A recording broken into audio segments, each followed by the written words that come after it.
Every medal has two sides, and while we talked about Kirby Planet Robobot the last time and why so many people like to praise it, it's time to perceive the other spectrum of the coin, which is sadly often ignored despite being beloved at the same time. Kirby's Triple Deluxe was the first mainline entry on the 3DS and released in 2013, after Return to Dreamland cemented the modern identity of Kirby's ought-to-be flourishing future. What made this debut on Nintendo's still establishing handheld so special was the portrayal of proper 3D visuals in contrast to the simplistic but charming sprites of the DS. With the Switch, it isn't something to gush about anymore, but back in the day, it was quite special to finally receive a Kirby handheld title akin to a home console entry. On top of that, Triple Deluxe is often praised for further exploring Return to Dreamland's formula and seasoning it with newly added backgrounds, special gimmicks and a huge care for details. Reviews were positive and every fan seemed to enjoy it, so why is it then that Triple Deluxe fails to stay in the memories of many players? As I mentioned, there's not a clear flaw to point at when discussing Triple Deluxe. Normally, when a title of a series dwells in the shadows of a franchise, generally there's a reason for that reputation, be it a questionable gimmick responsible for the common displeasure or simply being forgettable. Take Zelda Triforce Heroes for example, which isn't necessarily considered to be bad, but not very memorable either. The level structure and light-hearted tone of the narrative was not what players would expect from the series, especially after A Link Between Worlds, which was praised for combining traditional Zelda elements with a nostalgic world. I could probably name at least one entry of each Nintendo franchise that follows this specific pattern, particularly due to their urge to experiment, but Triple Deluxe cannot be put into this pot. As a follow-up to Return to Dreamland, the general gameplay is fairly similar and therefore uses what worked before. You have to be aware it was only the second time HAL, the creators of Kirby, utilized this freshly invented foundation, which is why Triple Deluxe did not feel worn in any kind. If at all, it was the logical evolution and greatly enhanced by the 3D effect of the 3DS, entering backgrounds and having all sorts of obstacles switching between the layers, or sometimes even interacting with the screen directly, gave the game a special depth, which is still outstanding among the 3DS. Now the 3D effect is considered to be a mere gimmick, thanks to Nintendo not using it themselves properly, but Triple Deluxe is one of the very few examples of perfectly encapsulating the benefits of a clear vision. This was important to give the game a unique identity apart from being the follow-up of Return to Dreamland, and the game can still proudly claim to completely deliver on that aspect. That being said, it was of course not enough for Nintendo. Similar to the super abilities of Return to Dreamland, Triple Deluxe introduces Supernova, a special gimmick focusing on Kirby's inhaling skill. To be honest, it's still quite surprising to see how long it took them to consult Kirby's trademark known by everyone as the distinct feature of a game, but it was finally time to expand the massive appetite with one simple button press. By swallowing a special fruit, Kirby gains the ability to inhale everything, and I mean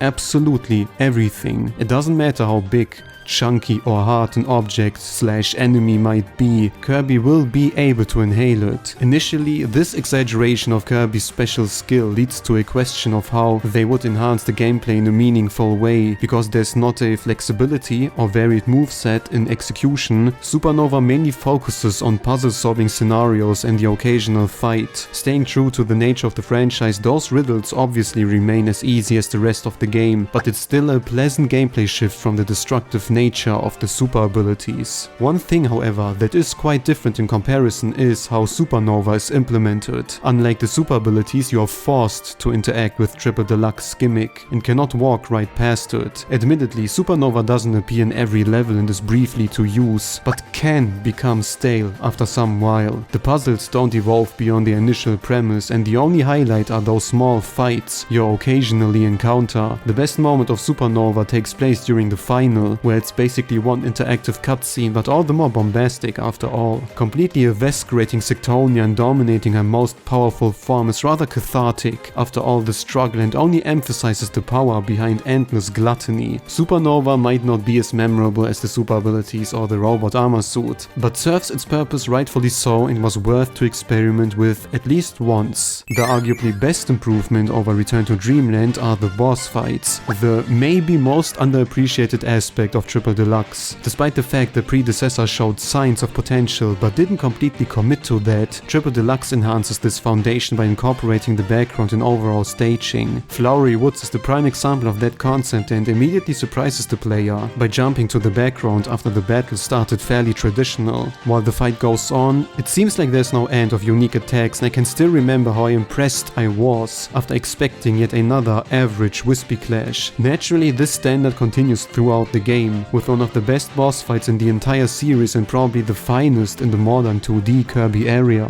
The icing on the cake is the climax with a couple of unseen battles, fantastic callbacks to past titles, and an amazing atmosphere. So if the gameplay seems to be a terrific evolution of Return to Dreamland, the boss fights impress on multiple layers, and the game ends on a high note, why is it that no one seems to talk about Triple Deluxe that much? The only real downsides are quite minor. Some motion control sections feel rather forced and did not captivate players, proved by the fact that Planet Robobot almost ditched them completely. On top of that, the story only comes at full force during the last hour of the game, where it can be confusing what is actually going on before. But seriously, who unironically cares for the story in a Kirby game? Those problems, however, are quite minor and do not break the game in any way. The only reason why Triple Deluxe fails to stay on its own is surprisingly simple. It lacks a clear identity.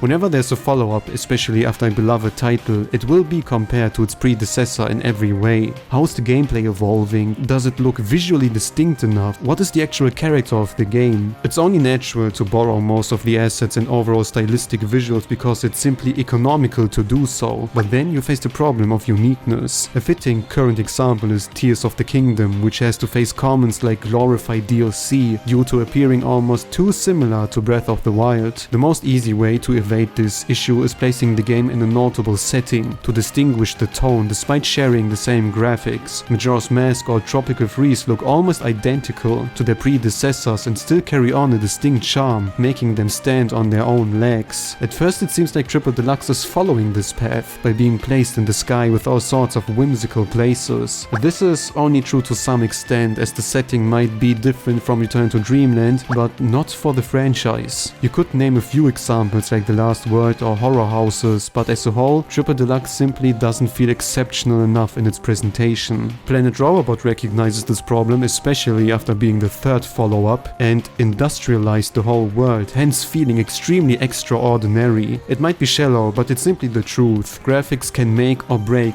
the identity of a game, especially of sequels, and if the creators wanted to make Triple Deluxe truly memorable, they should have played more with this setting. Another way to approach this premise is Star Allies, the final chapter of modern two-dimensional Kirby. Look at each level on their own and you might argue it's basically the same as Return to Dreamland, but put those levels into a more coherent context and you follow a structure unseen in the franchise. And also, Star Allies is plainly memorable because people do not like it for some reason. Makes Triple Deluxe Forgettable reputation the game bad? By no means. It's arguably better than Return to Dreamland and the breeding ground for Planet Robobot, which places it in this awkward position in between. It doesn't help that Return to Dreamland just received a quality remake, further tearing the gap apart. But just like with Planet Robobot, I haven't even mentioned many other aspects that make Triple Deluxe fantastic in the series. So let's take a moment and give this 3DS game the recognition it deserves. What are some of your favorite Triple Deluxe moments and why do you think it might not be as memorable as other titles? It has a heavy connection to the Amazing Mirror, so it will always have a special place in my non-existing heart, but it also gave me hope for an Amazing Mirror remake, so...